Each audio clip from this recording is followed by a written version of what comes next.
ধর্ম হোক যার যার, বড় মা সবার। এই হলো নৈহাটির বড় মার মন্দির। বছর শেষের দিনটায় উপচে পড়েছিল ভিড়। দেখতেই পাচ্ছেন কাতারে কাতারে মানুষ। এবার আপনারা দেখছেন গর্ভগৃহে থাকা বড় মাকে। আর এই ছবিটা হচ্ছে কালী পুজোর সময়ের। বড় মায়ের এই মন্দিরে পৌঁছতে দাঁড়াতে হয়েছিল বিশাল লাইন পৌঁছে গেছিল প্রায় নৈহাটির কাঠপোল পর্যন্ত।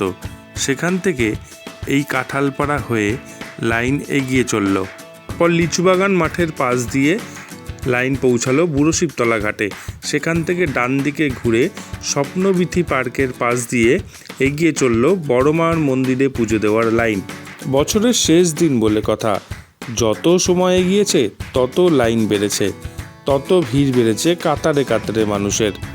এরপর ব্রহ্মময়ী মায়ের মন্দিরের পাশ দিয়ে ফেরিঘাটে পৌঁছেছে। ফেরিঘাট থেকে ডান দিকে ঘুরে বড় মার মন্দিরের দিকে বাঁক নিয়েছে বিশাল বড় এই লাইন। আর তারপর অবশেষে এই মন্দিরে এসে পৌঁছানো।